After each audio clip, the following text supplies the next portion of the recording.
I'm Orlando Jones, and I just want you to know that the Moana Nui podcast will be starting soon. Stay tuned, yo. I'm Veronica Taylor, and from myself and Ash Ketchum, I just want to say, Moana Nui, I choose you!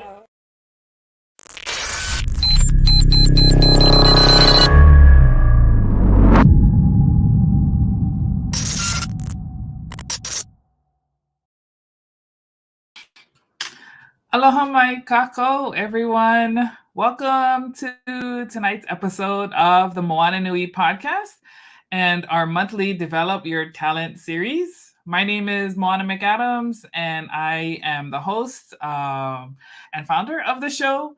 Excited to have everybody with us this evening as we explore the topic of how to negotiate your salary. And that's one, that I feel like is important for everyone to consistently get tips so that you can make sure that you are maximizing your worth and assessing like the value that you bring to the table, whether you're an entrepreneur or you're working for a big company brand or whatever that might be, a nonprofit. In many different types of spaces, there are a lot of different ways that we can negotiate and a lot of factors that we should be taking into consideration. So I hope you guys are excited as I am about this, because we're about to really pick up some helpful tips that we can apply right away tonight. So this particular segment we do this in partnership with the Center for Asian Pacific American Women. And if you have missed our previous episodes, you can always go to our YouTube channel, search Moana Nui podcast, and you can find our previous shows to get that content as well. So tonight I want to introduce, we're switching it up just a little bit tonight, and we're going to do kind of like fireside chat, conversation style, but we will still be joined by our usual host, Sue-Ann Hong, and she is the CEO of CAPAW. She is our partner that we've been working with for, wow, has it been 2 years now? I don't know. It's been a while. And so I'm excited to have her join us tonight. So let's welcome her to the show. Aloha, Thank Sue-Ann. you very much, Moana. I am excited to be here as always, and you guys are fantastic hosts. So I love having these conversations. Thank you. Definitely. Yes. Thanks for joining us. And so our third panelist is someone who's new, but at least for tonight's show, Sue-Ann and I, we were talking, and we're kind of doing a special segment tonight to honor the APALI program, which is one of Sue-Ann's premier programs to lead and mentor Asian Pacific American women leaders. And so Juliet Beezley is our third guest tonight, and she was a part of the program when it initially started. She was born in Yokosuka, Japan, and grew up in San Diego as a young girl. And she started out in the hospitality industry and worked her way up from entry level to management. And she was also a student of the culinary field, and has worked every aspect of hospitality industry. She was also the director of training for restaurant corporations. So not just at the working level, as we talked about, working herself into management positions and negotiating all along the way. And while she developed management and employee programs, she caught the attention of the National Restaurant Association of Chicago, who asked her to, take a leave from her company to conduct the first food safety management training certification program outside of the U.S. So, a lot of these out-of-the-box opportunities can grow, into unique things where you can apply your skills. And so she did this program for the Army in Germany and the Marines in Japan. And she also started a consulting business. So this is someone who I can see why Sue-Ann would say that I would like to talk to. She's a trailblazer, just really forging forging her own path. And so she's been in the insurance industry for 25 years, specializing in designing and applying workplace safety programs for restaurants, hotels, the oil industry, retail operations, and manufacturing. So different industries that can still benefit from the skill set that she has cultivated, throughout her career. So let us bring Juliet onto the show. We're really excited to chat with her tonight. Woohoo! Good evening, everyone. Thank you very much for inviting me this evening. Yeah, definitely. Excited to have you on. I'm excited to talk to each of you. Yes. So, I know we wanted to have this conversation, and when we talk about negotiating your salary, a lot of people think only about the monetary aspect. What are some of the other things that we should be considering when we are negotiating for a new position outside of just the salary, and what are some tips that we can talk about tonight to help our listeners navigate their careers and help them to create those growth capacity for themselves? So everybody, first of all, Moana asked a huge question, and so that's going to take a moment to unpack. There were like 4 parts to that. However, one thing that I do want to, and we're going to have some fun tonight, but one thing I want to point out before we even get to that is, number one, when we talk about the APAW program, the 3 of us are sisters. Asian Pacific American Women's Leadership Institute, class of Moana's the class of 2023. I am class of 2001, 2002. We went into 2 years. And Juliet is class of 2000. And she was my program instructor. I'm just saying. So I want you to see the linkage, past, present, future. I love it. And this is why this conversation is so meaningful to me. So let's start by doing this. I'm going to have Juliet start off by just talking about, to your question, what are some of the components when we say negotiating salary? Mm-hmm. What are the components that go into that? Juliet. Yes, absolutely. Very important that before you interview and start thinking about the position that you're applying for, you need to do your homework. And there's a lot of homework involved. It shouldn't just be about a number that you saw in an ad or a listing or a posting. It shouldn't be even about that. You should be taking a look to see where that company presently is, the potential of its growth, and what are they doing? What are they involved in? A big question you have to ask yourself, because you have to go on the assumption that when you take a job, that you might be there for length of time. So you have to ask yourself, do I see myself just coming in to fill this position that it is now? Find out what that position can grow into. So like most people, when they come in and they start thinking about negotiating their salary, they can come from 2 different places. They can come from, this is how much I can take and live with, or this is what I would like to be making. And that's quite a bit of a range. So I always train people that when you get to that point, when you're at a part in your life where you are going to call how you want to spend the rest of your life. Obviously, everyone knows that the worth you bring, the worth in your mind, as far as your salary worth, is entirely different than what someone will pay you. So you have to have in your mind what you bring to the table and what the value is. The value you bring is always going to exceed what they're offering. I'd like to say it's dead on, or it's higher than what you would put on the table, but it's always going to be below what you think you're worth. So when you go in, do your research, take a look at the company, find out what they're about, find out what the position, what does it involve. But mostly, if I were you, I'd find out what that position offers as far as growth for yourself. Can you grow into something more? Or are you looking at a position where you're going to be locked into a corner, little to no growth, and doing a day-to-day thing? I think for most people, that isn't very exciting. So what happens? They take a job, they get in the job, and then all of a sudden, it does not seem equitable what they're getting paid, even though they agreed to it. So do your due diligence and do your homework and find out if there's any wiggle room. If it's not the kind of growth that you would like or see for yourself in your 3-year, 5-year, 8-year, 10-year, I don't know that you should go after that, except for one thing. One caveat would be if where this company has other things to offer you. And I know Suanna and I touched on this. They might not be monetary.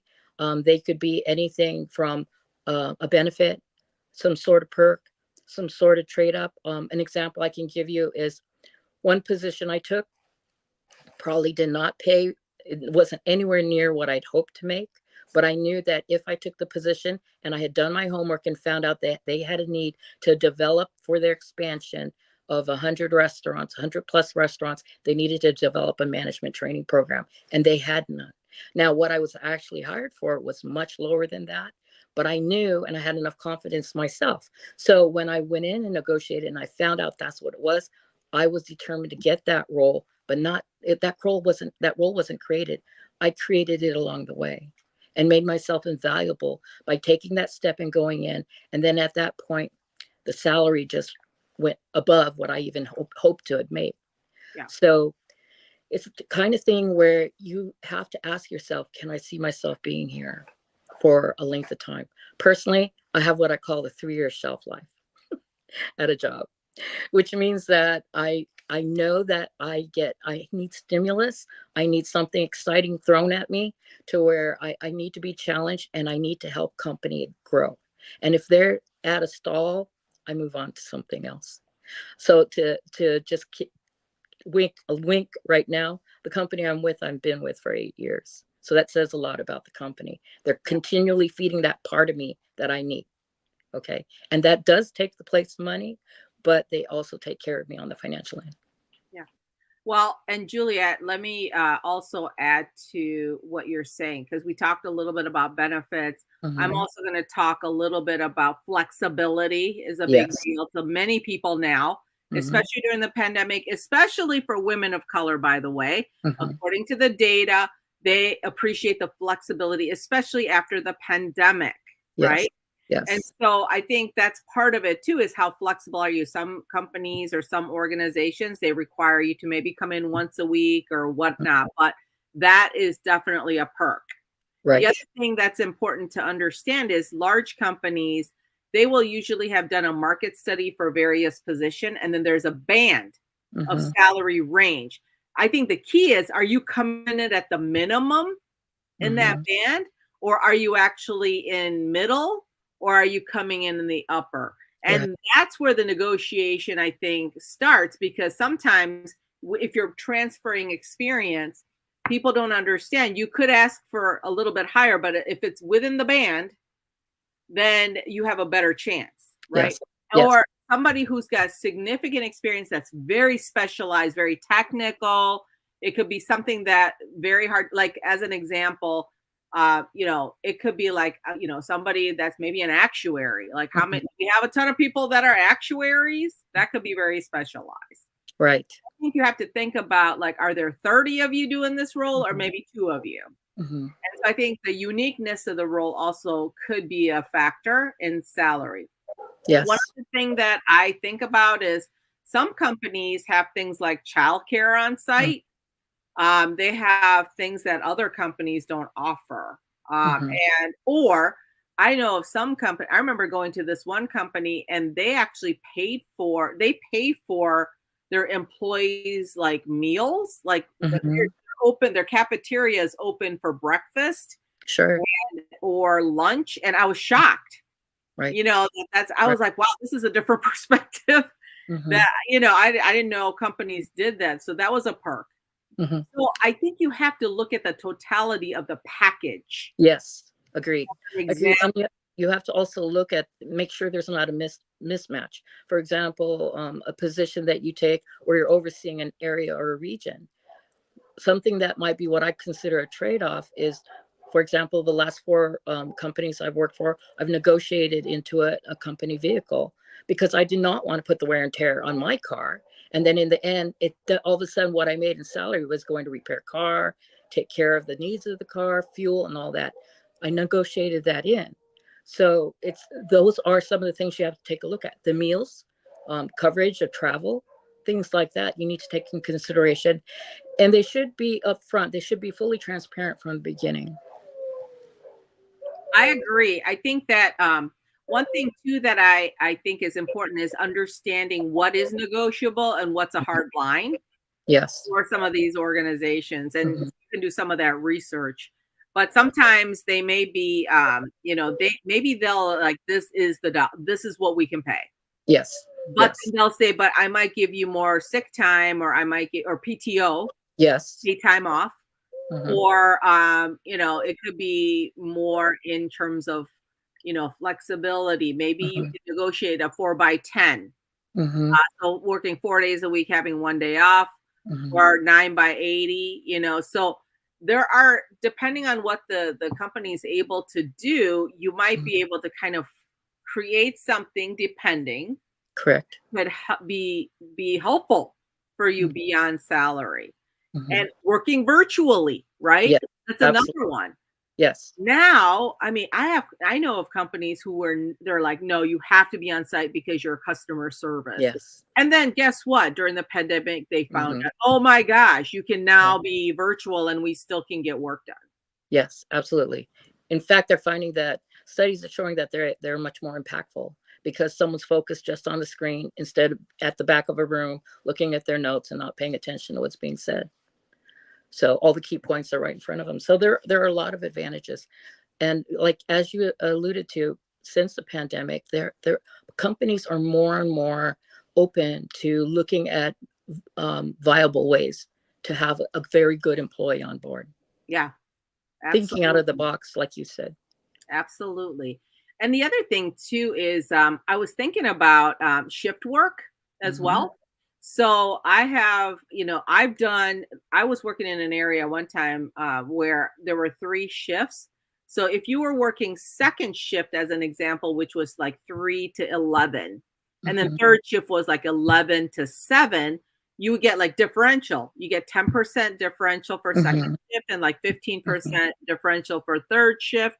And so that could be another opportunity. By the way, I was in the best shape of my life when I was working second shift because I didn't have time to spend any money.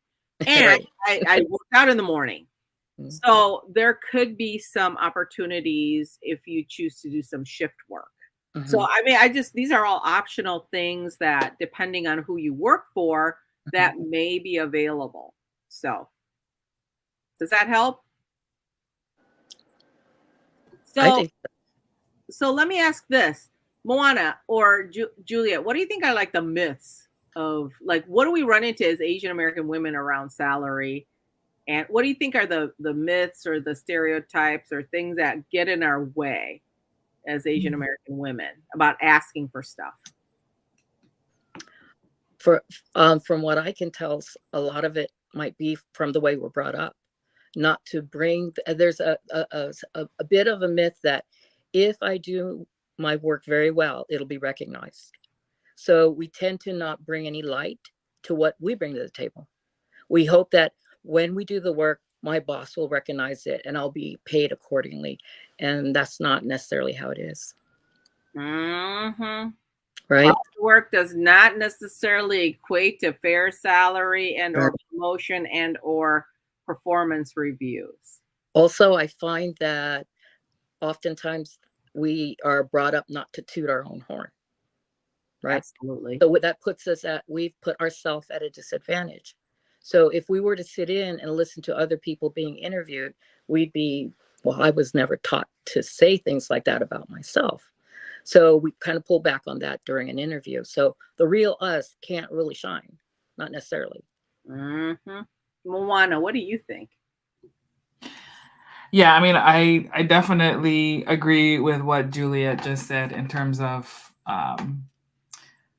us not capturing or reflecting like the full value of our experiences, and sometimes to maybe not capturing like all of the different skill sets and being creative, right? Like thinking about how you can apply it to whatever company that you're looking at. not just what is laid out in a job description, right? Like that's one thing.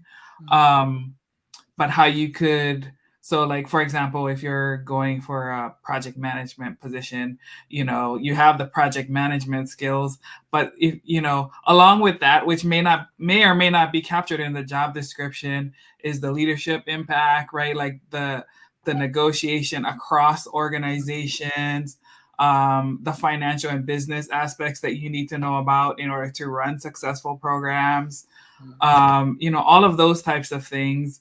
And then as a woman of color, like your understanding of how to relate to other women and help to kind of relay those challenges and help a company craft programs or initiatives or new efforts that they could implement in order to better serve the women who are already working for the company or new women that they're trying to attract, right?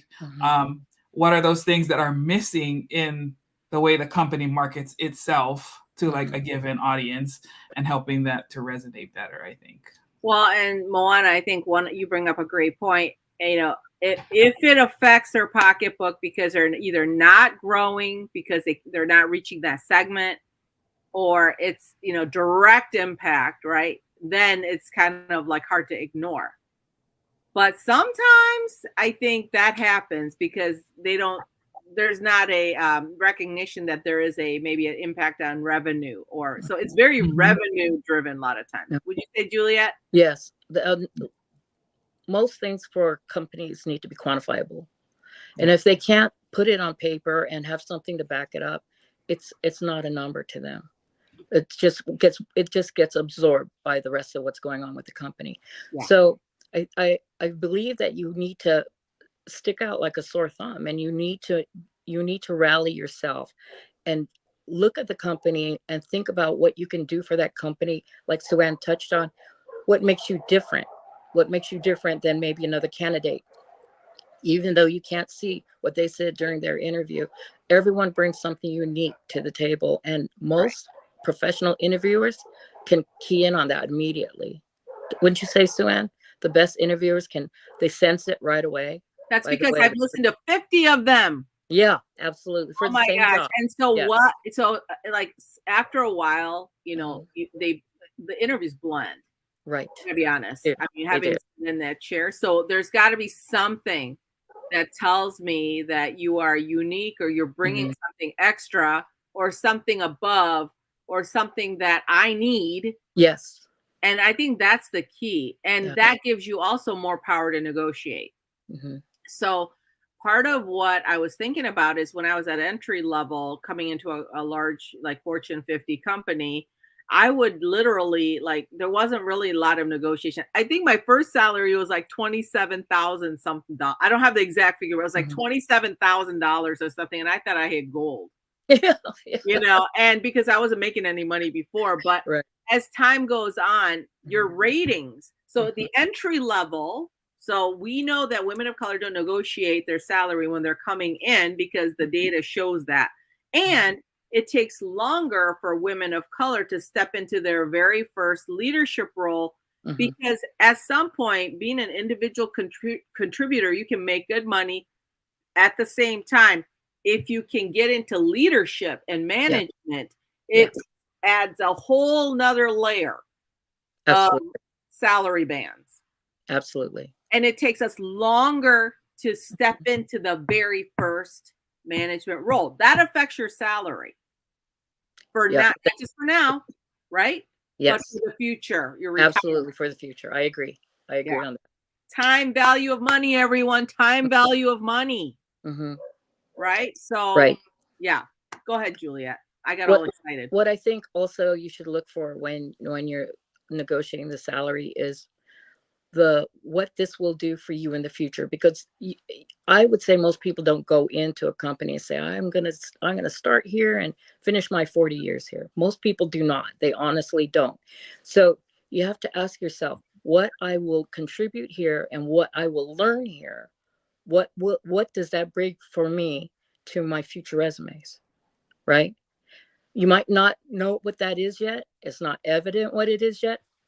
However, Are you going into a job where, like Sue Ann said, are you just going to be another number, or are you going to be the one that makes the difference? If you're the one that's going to make the difference, then you will have more control as a leader to add to your experience, your leadership experience, and then take it wherever.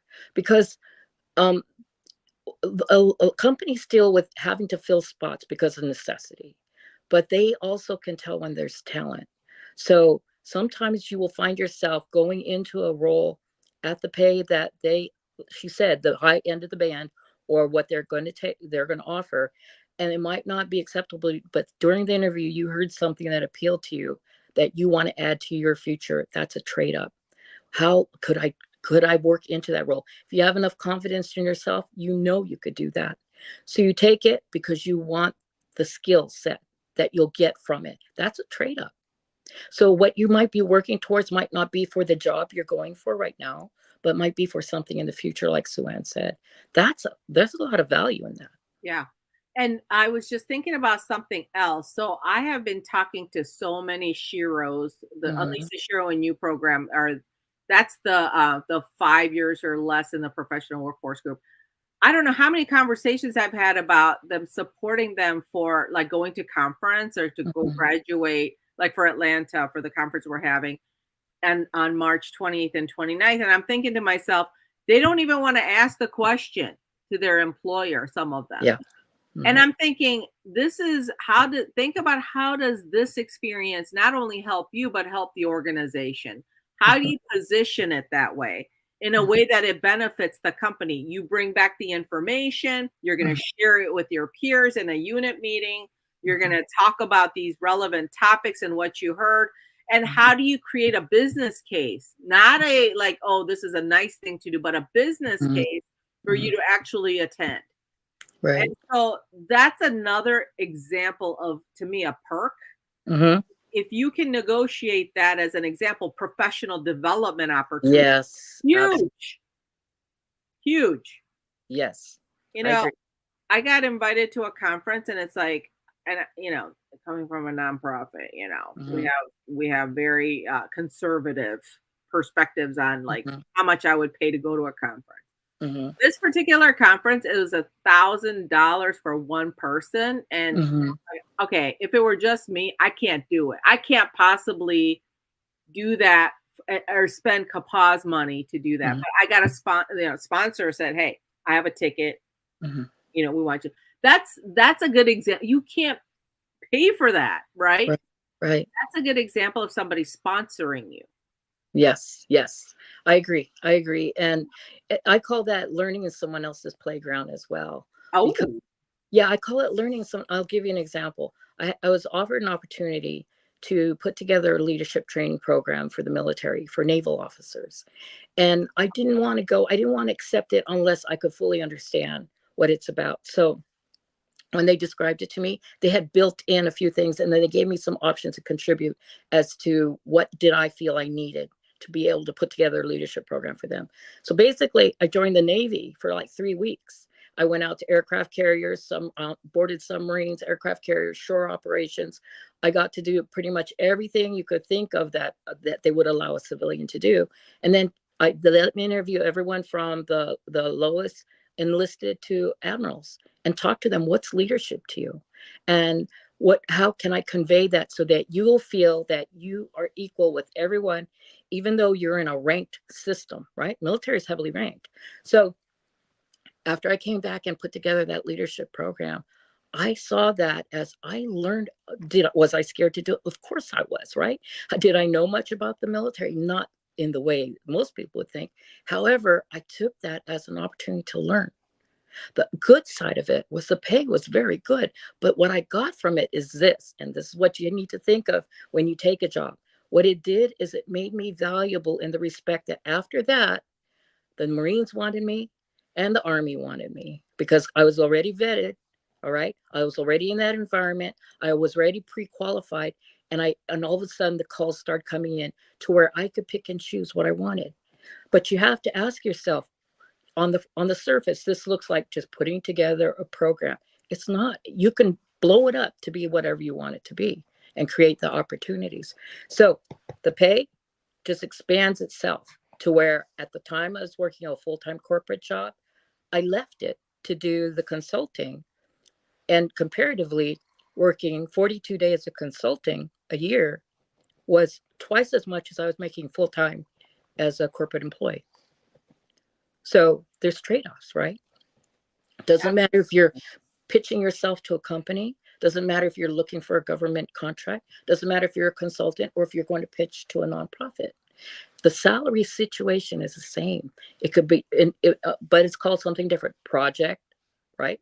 The cost of the project compared to a salary. So it depends on what you want to get out of it too. Because I believe in equity. I believe in, if I'm going to go work somewhere and do something, I want something from it, even if it's experience that can translate into dollars later on. Yeah, absolutely. Moana, you are an amazing entrepreneur too, and you do all kinds of things. And I wondered if you could share some examples of where maybe, you did something or a project, and then you fell, and like all of a sudden, like things start coming to you, right? And you're like, what in the world? How does this happen? But it started off with something that you did. And I don't know if you can share an example of it, but that's how you create value. And value creates opportunities, whether it's salary or consultancy or whatnot. Yeah. So, as Suanne mentioned, like I do a lot of different things, the podcast being one, also being a children's book author. So for me, everything centers around Hawaii, my home, and my love for it. And so, but the thing is, when you're first starting it is difficult, especially when you're doing it as an entrepreneur. So this is not even like a traditional job. This is something that you're trying to build up into a business. And so the early adopters, the early supporters are few and far in between. So you have to be creative about that too, and be realistic about it. But then it is building upon success, because what you're essentially doing, just like you're doing in a job interview in your career, is you're proving to people that you can pitch an idea, you can develop the framework around it, you can execute it, you can fund it, and you can keep that thing growing and doing it repetitively. Like everyone's looking for consistency, not just like this fairy tale thing that you're trying to sell me on in this moment. Maybe you can do it right now, but can you do it consistently and demonstrate like that track record? That's what's the key piece there. So even when you're having those negotiations, you want to make sure you're talking about those consistencies. Absolutely. And yeah, and I will say that, like, as a children's book author, I fund my own books. I self-publish everything.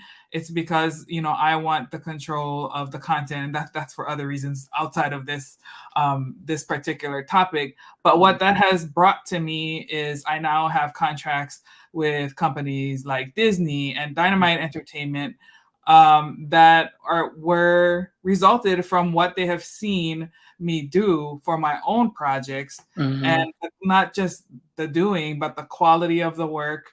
And companies will look at that and they'll be like, if she's doing that with just this amount of resources, imagine what she could do for us. You know what I mean? So, absolutely. So that's what I mean when you say don't discount your value. Yes. Because what you bring to the table can be huge when you're resourced appropriately. I love that. Yeah. I love that. And let me re-emphasize the consistency. Consistency meaning the delivery of results, delivery of your product, delivery of the, whether it's like a person of your word or whatever it is that you're doing, you're delivering it consistently, and it becomes part of your brand, and your brand and reputation help with these negotiations. Right. So I think that's very, very important. Juliet, I want to talk to you about, you worked in so many spaces. Talk about your entrepreneurial efforts around your beautiful silk kimono purses and products. And the reason I'm asking you this is because of the Rainbow Child, right? And the fact that how do you take a raw talent? So you're doing this over here in terms of official, job, right? Career. But then you start this other thing. Yes. Then Though, that turns into something. yes, it does. And it took a life of its own. And you were one of the few from the very beginning to see it grow to where it's at now. And I believe that when you work as hard as we work for someone else, you have to do something that's for yourself. And in my case, it's on the artistic side, like what Moana was talking about, how what she does with the children's books does for her. It feeds a certain part of you that day-to-day job does not. So I started to, I originally wanted to put together a dress for my granddaughter, my first granddaughter who was going to be born. And I could not find anything ethnic online. So I said, well, I'll just make something, right? But I couldn't, at the time, I couldn't find something that I felt would make a nice doll. So I created my own doll. But I wanted it to be ethnic. So I gravitate towards the Japanese culture. So I bought one kimono and took it apart and made a garment for this doll. And that's how it started. And then I started to get a real affinity because there's something about working tactile, working with textiles and feeling it in your hand and then turning it into something that somebody could use. And also with the philosophy of that, this is something that was from long ago. I only work with vintage kimonos, so pre-1970 and as early as 1910. And I gently take them apart and recraft them to make scarves like this, cell phone purses, clutch purses, eyeglass sleeves, and iPad purses. So I design all of them, but working as hard as I do with my day job, and people who know me know that they get, 110% of me. I do have that space that needs to come home and decompress and create something beautiful that I can share with people like yourselves, with a community who can appreciate that this came from someone who was the age of my grandmother, the age of my great grandmother, right? And they wore this on a daily basis. So now it's burgeoned into my husband. He's by default had to learn how to sew because we're trying to keep up. And the business is great. And I spend more of my time on the business doing the design, and he does most of the sewing. I do all the specialized crafting, like the purses, the things that require a lot of hand detail. So it took that having a job that was, and a lot of aspects of my day job can be very high pressure and take a lot of brain power that I wanted to translate into something else. I have to preface this with, before all that, I never knew how to sew. So I learned organically that I could do this, which leads me to believe that everyone has this untapped talent to do something, whether it's to pick up a brush, whether it's to write, whether it's to sew, whether it's to cook. I don't know what it is. But until you do something and you're amazed with what you made, you're not going to find it, but you won't find it if you don't try. So that's how it started. And as Sue can tell you, we're all over the place now, not just nationally, but internationally. And we have a pretty large following. My husband does an exceptional job. He's been sewing now for 5 years. So he's better than me on some of the things. Well, and let me say, Richard also knows how to tie a scarf appropriately. Yes. And that's helpful for me because I needed it some lessons. Moana, how did you are a self-publishing author. The fact that you even went down this road with everything else, tell us about that journey in particular, because I think there is something to be said about like you're taking it from the beginning to the end, the entire process, and the fact that, now it's blossomed into these different contracts, different opportunities. Tell us about that. Well, yeah.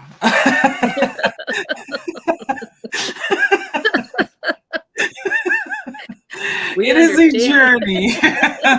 So, I mean, I will say that, like, no, it's very rewarding. And it opens up access that traditional publishing routes it's again, back to the, it's a money thing, right? And so if they cannot envision making profits off of whatever you're pitching them, they're not going to say yes to it. They're just going to filter it out.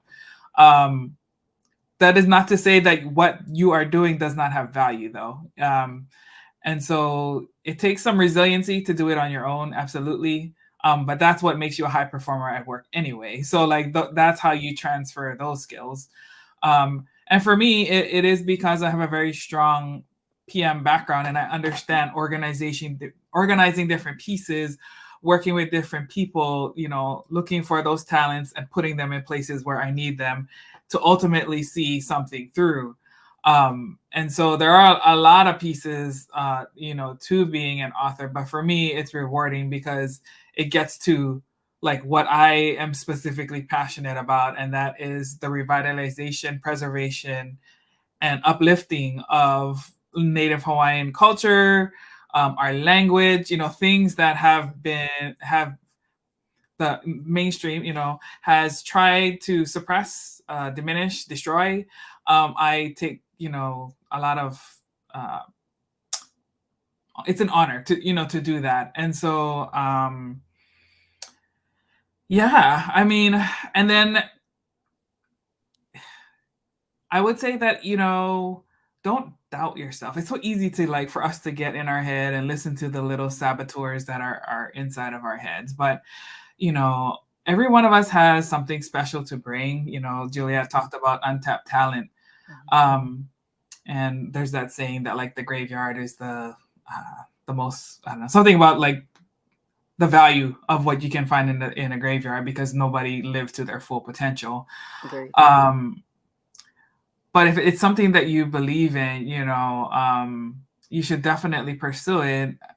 And, you know, finding those first, I use crowdfunding platforms. So for me, a lot of it was like seeking out mentors who had done this before. I went into creative masterminds to like understand what the challenges are that they're working through, and get tips for like how to do it better. Right? Like how to position yourself. Like many of the things that have made me successful now, I would have never been able to figure it out on my own. Yes, because I never did it. So you have to learn from people who have demonstrated success in whatever you're trying to do. Pick up tips from them and make it your own. You know, tweak it to like how it makes sense for you and use that. But it's a continuous learning. Like it doesn't stop. Yes. It's not like, oh, one time. Like you have to consistently be learning, growing, and evolving yourself so that your value does continue to increase because it shows that you can shift. I mean, because life is the only constant in life is change. And so you have to be able to evolve with that too.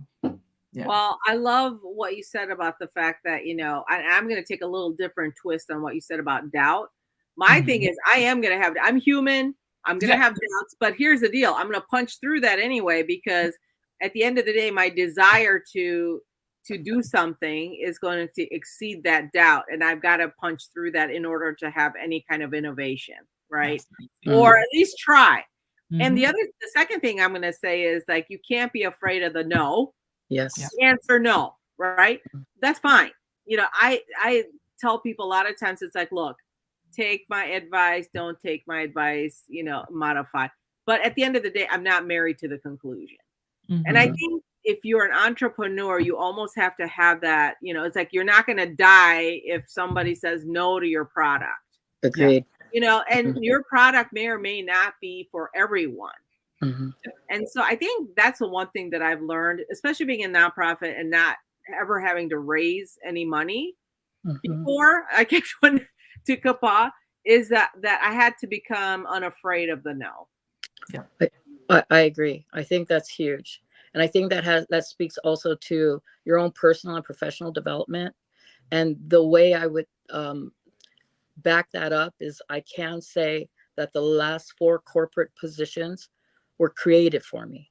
There was no one above that. They were created for me, and I was able to map out what that role should look like and beyond that role. So I have never taken a job that was except an entry-level job once. And then everything from that, all those positions were created for me. So everyone has that capacity to do that. But that's like what Sue-Ann said, don't be afraid of the no. You got to push through. Absolutely. I think that, can you both, do you remember a time where maybe like when you first tried to, you know, get the book like to a major corporation or whatnot, and you know, like what was some of those experiences? And same thing with Juliet, with your products, like, you know, when you very first started, you know, how did you handle that? The fact that you're trying to like show people the value. Does that make sense? Yeah. Moana, you want to go first? No, you can go first. Yeah. Oh, okay. For us, I wasn't sure if there was value or if there was even a market, but Mhm. I figured the best place to start where I would get a big no for sure would be to take it out to the Japanese community because I'm using their textiles. And if Mhm. they were either offended, hurt, or whatever, then I need to pull back and either modify or go a totally different direction. So we probably spent the first year making our textiles, putting them out there in like street fairs, local community events where they were either sponsored by Japanese communities, and to get the reaction. I was pretty braced because I fully expected someone older to come and look at it and say, "What have you done to our kimono?" You know, and instead it was the opposite. People would actually take the kimono or the pieces and they would hold it. Some people would get really soft and they'd cry and they'd say, "This reminds me of my grandmother," or "I Mhm. had a piece like this," or "When my grandmother was interred, she left a piece like this where she was living at." And they would cry and they would thank me for taking something that was destined, I hate to say, but destined to go to the incinerator and turn it into something and give it new life to be on someone's arm or around their neck or to be something usable. That's why our focus is on something functional and usable. And we do reinforce it to give it a new life. So we took it to the market that would be probably the most offended by it. And they embraced it and they were like, "Keep going. This is beautiful. There's nothing like it out there." And they know that we treasure it. We gently deconstruct it. But I have to be honest, first time I took a kimono apart, I cried the whole time because I could tell by the threads that I was taking apart. It was the old mercerized cotton, and I knew it was hand sewn. And I knew it was from the like 1910. And it broke my heart because I knew someone wore that. But I kept telling myself, I'm going to give it a chance to be something else. And from Mhm. one kimono, I could make 40 something else's for somebody else. So that's what we did to get started. And we thought that was going to be the big no. I love it because of the fact that you are, I mean, think about that. Now, modern day, Mhm. you know, in all different markets, myself included, we appreciate those products and like they're unique. Nobody's got one like it. You know, Right. I just absolutely think that's amazing. Thank you. Moana, how about you? Have you thought about a good example? So I mean, I think like similar to what Juliet said, like with the books, you know, it started as just a way to honor my dad after he had passed away, and the stories that he had told me, that the lessons that he had taught me throughout my life. And you know, my target audience has always been to the children because sometimes, you know, a lot of us, you know, once we become adults, we develop our ways and we kind of get set into them. And I really wanted to like influence children because they're still forming their identities, they're still open, you know, to external perspectives and learning, you know, and all of that. And so, but my goal was to put it into our schools because I know in Hawaii, and especially in the public schools and the Hawaiian immersion schools, they're under resourced, right? So, like, how can we start to be a part of that solution to give back into the community that has, you know, enabled me to be where I am now? And you know, it was received positively, just like Juliet said. You know, I didn't really intend to do a series, but everybody enjoyed the story, and so they were like, "But are you gonna write more though?" And I'm like, "Why? Yeah. I wasn't planning on it." Mhm. Like, no, we need more stories like this. This is really good. You know, it's different than there are a lot of great books out on, you know, in the market, especially with Native Hawaiian language and culture. But this one is a little bit different because I'm just taking it like in slightly a different direction. Mhm. But still being true to our language and our culture and the values that we hold dear, right? But just Mhm. taking it a little bit, you know, taking it in a different direction. And so it kind of challenged me to explore my creativity, my own creative voice, things that kind of go on in my head, and I'm like, but is anybody gonna think this is crazy? But they're like, no, this is actually great. Like, this is actually a pretty fun story, you know. And I can tell when other cultures, other children who are not of Hawaiian culture are still enjoying the books, and they're like, when's the next one coming out? You know, like, and so that's really, you know, inspiring and rewarding for me. You know, like if I can spark that imagination, that interest in reading or writing, and especially like I've gone into, you know, our classrooms back home in Hawaii, and stand in front of kids, you know, who come out of my community, and they can see somebody who lives, you know, like 15 minutes, like came from a place that's 15 minutes away, and is able to write a story, and now has her own book, you know, and continues to perpetuate that. Like, that is highly valuable. And it will inspire them too to like pursue their to reach for their own heights, so that they can also, you know, when they come into these spaces, they know their value as well, and feel more empowered when it comes to approaching these conversations about worth and what they should be compensated for. I love both of you talking about, it's like your fire comes out, your passion comes out when you're talking about, and it's not like you knew how to do it. Neither one of you knew how to do this. When you started, you just started exploring creative sides of yourself and started saying, hey, let me try this and see what happens, and then introduce it to the audience that means something to you, right? Your community. And it just, like, both of you almost told the same story in different twists. I mean, it's just so interesting. And so, you know, I think understanding your passion, exploring what you care about, and maybe expanding your horizon, being curious, all those things matter. But I love the fact that it manifested in some type of a product. Like you know, in your case, a book that's for children, specifically Native Hawaiian children. And then for you, these beautiful silk kimono purses, which, by the way, are gorgeous. And I think people treasure them. And adding to that, Sue-Ann, you know, just listening to Moana talk, I think what she's created is something where her viewership, or anyone who comes in touch with her books, must feel a sense that everything has been treated and handled respectfully. And I think they feel that with the textiles that we work with. It's been handled respectfully. And that's a great important point. to people. Yeah. Great point. And it's also coming from both of your hearts. Mm-hmm. And so when it does, I think that resonates with people. The fact that it's coming from your heart and it's genuine, authentic, and it's, you know, I think that really resonates with people.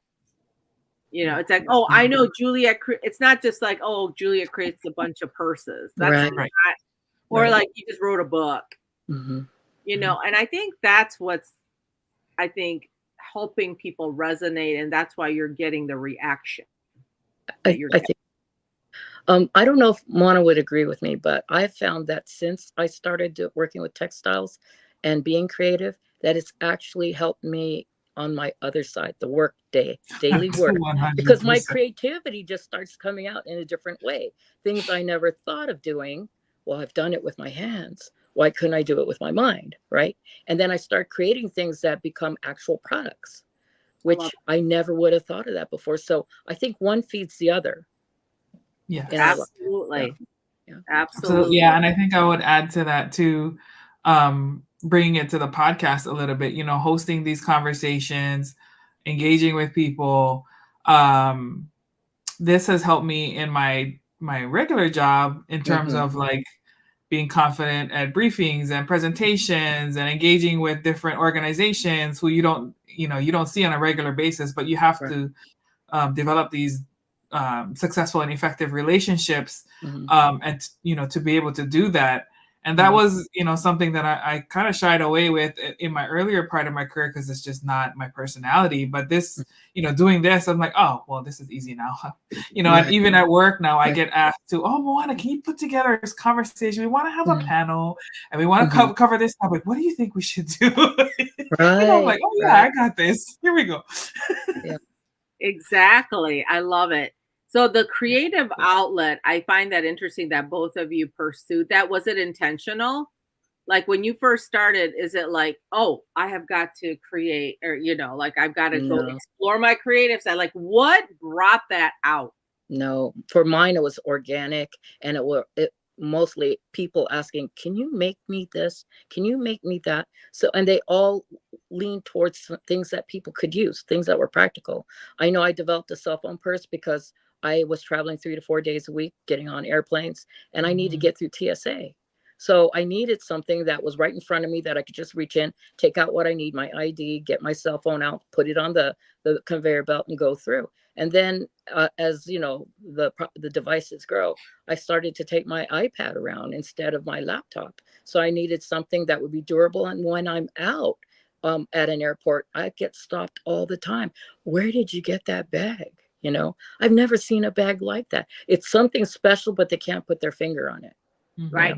Yeah. Absolutely. Yeah. So it became organic. I love that, but it's just always interesting to me. What was the discovery process? Right. That's what I'm talking about. Moana, how about you? How did you know you wanted to write a book? Like, what triggered it? Like, what was the moment? I think for me, it was like I'm always trying to create things that I wish I had as a kid. Like, you know, experiences, products, mentorship, you know, like voices speaking into my life. And it, for me, it centers around my identity as being a Hawaiian, right? So it's just me expressing what has always been in here, but doing it in, you know, in whatever way presents itself, whatever way the ancestors are leading me. Because I feel like I have bigger responsibilities. It's not even about me. It's about me. It's about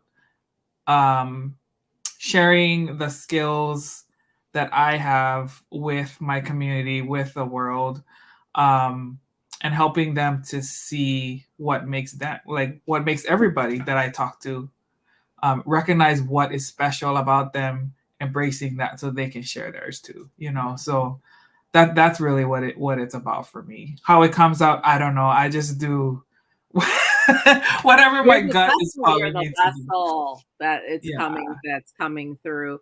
But what I love about that is that you guys are you recognized it. That's the thing, is you got to be in a certain place to recognize that talent in order to come out, right? And you got to, but because if you never give it space to come out, then it doesn't really matter, right? No, it won't. So I think that's another thing. But here are the things that I heard, as we're coming up on the hour already. Here is what I'm getting, which is number one is you are pursuing your passion. And there's a big, I think, recognition that creativity really helps you expand, not just your creativity, but I think, Juliet, you said it bleeds into your work and absolutely. I think the other thing is I heard both of you talk culture. You've been bringing about your own culture and recognizing it and doing things respectfully. So that's very, very important. And the other thing that I'm hearing you is that it's a multi-generational thing where you take 1910, a cloth, a kimono from 1910, and you're bringing it forward to today. Correct. So how do we, bring the past, that make that connection, past, present, future? Moana, you're providing those stories where I can see myself in a book that I would have never seen, right? How many times do I read a book or a magazine where I don't see myself? Yeah. And so you're giving that hope to young people and to children. So I think that's pretty incredible. Okay, one last piece of advice from each of you. We talked a lot about this, all started with salary negotiation, but to me, it's about negotiating your whole self in terms of your talent and what you bring to the table as a whole. Whether that's salary and cash dollars or, benefits or, time off or other things, what advice would you give? What's the one thing that you would leave the audience with to say when you talk about negotiating, quote, salary under the big umbrella of negotiating everything you bring it to the table? What's your advice?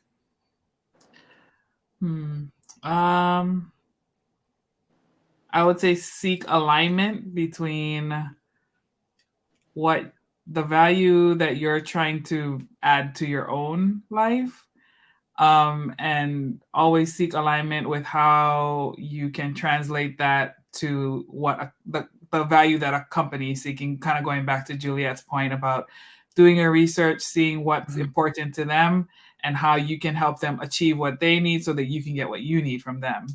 Correct. seeking that it has to always be mutually beneficial. When you always Yeah. keep that in mind, that's when you get the most. Absolutely. I agree. Juliet. Pretty much same as what she's talking about. In my mind, I'm thinking it's got to be equitable, but it can't be something that's equitable right now only. It's got to be something that could parlay and be equitable for you in the future. And you have to remember, when you're thinking about taking a job, you have to remember you're spending a third of your life there doing that. So you want to make it count for something, or are you just putting in your time? And most people would like to be doing something that's adding to their future. So if you can't sit across across the table from someone and get that impression and see yourself in that company doing that, it might not be a good fit. They're making an intelligent decision about you. You need to make an intelligent decision about them. Yeah. And I'm gonna say that you have a choice. Sometimes it looks like you don't have a choice, right? But in actuality, you do. I think it's thinking through and having the confidence to be able to say yes or no, depending on whether, to Moana's point, it aligns or not. Is it always about the cash? Sometimes it might be. But if you can afford to actually make a holistic decision, yes, where you look at all of the factors that are the most important to you, I think that's the key from my perspective. You know, this job, I mean, I didn't exactly move from corporate to nonprofit for the money, everyone. So, you know, for me, it's about feeding my soul with and I am passionate. I wake up in the morning and go, who do I help today? Yes. And so every day I wake up asking that question, what woman of color, who am I going to help today? What can I do to support? And so some days I do better than others, but I am consistent. To Moana's point, I'm consistent. I'm always asking that question, and hopefully I can do more, help more women everywhere. So I think if you're clear on your mission and your vision and your passions, I think, to your point, the salary and other things follow. Agreed. So this was such a special session for me because it's my sisters, my Apolli sisters, and I, from multi-generational classes. It was just, it's such a pleasure. So with that, Moana, I'll turn it back over to you. Thank you so much. I just want to thank both of you tonight for being a part of this conversation. I know, you know, this is such a topic that translates across, you know, really anyone. This is a great value and different perspectives for us to think about. You know, I even picked up some nuggets too, and I was like, oh, that's a great one. Like the company vehicle, you know, like I was like, that is a huge expense, you know, like please pick that up. Thank you. Or, you know, again, more PTO or more flexibility or more, you know, so you never know. Yes. So many great things to consider. Yes. So with that said, I can't remember what we're talking about next month in our segment, but it's going to be a great topic. I already know every month is a wonderful topic if you're seeking, you know, different ways to navigate your career. And of course, if you all have topics that you would like us to discuss, you can always send that to us at moananuipodcast@gmail.com.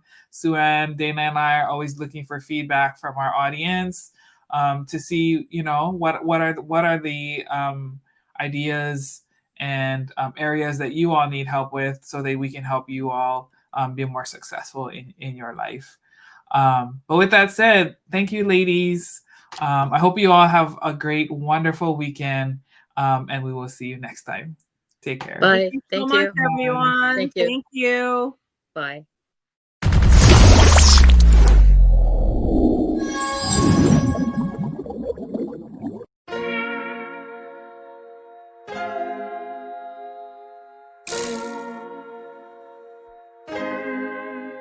So many stories left to tell, even if we have to ourselves. Can't keep history on the shelf. If we won't tell it, we will. If this the land of the free, it was a freedom then, when they annexed Hawaii and called it Cedar Lands, without any type of payment and no signing off. Called themselves the Republic in 1894. 1.2 million acres overtaken from the native Hawaiians. When they resisted, the West retaliated in violence and erasure. The Hawaiian language is banned as part of colonialism's plan to expand, Stuck between a rock and a hard place. Multiple bombings of Kaho'olawe as a part of their ongoing war with Asia. Used it as a place for target practice. No consent or compensation. Colonizers call for annexation. No work out for all the locals. School will never let you know. So many stories left to tell. Even if we have to ourselves. Can keep history on the shelf. If we won't tell it, we will. Too many stories left to tell. Even if we have to ourselves. Can keep history on the shelf. If we won't tell it, we will. We will. So if you put Hawaii in a perspective, well, Black and Asian history is interconnected. Considering the fight with the Pacific, then of course versus Asia, they was treated as a middleman for war, but didn't let the Western colorism run its course. Cause dark skin was a sign of dignity to core. The land was taken in the name of capitalism, when prior to it was an actual kingdom. Clap back at the system. Stuck between a rock and a hard place. Multiple bombings of Kaho'olawe. As a part of their ongoing war with Asia, used it as a place for target practice. No consent or compensation. Colonizers call for annexation. No work out for all the locals. School will never let you know. So many stories left to tell. Even if we have to ourselves. Can keep history on the shelf. If we won't tell it, we will. Too many stories left to tell. Even if we have to ourselves. Can keep history on the shelf. If we won't tell it, we will. So many stories left to tell. Even if we have to ourselves. Can keep history on the shelf. If we won't tell it, we will. Too many stories left to tell. Even if we have to ourselves. Can keep history on the shelf. If we won't tell it, we will. We will.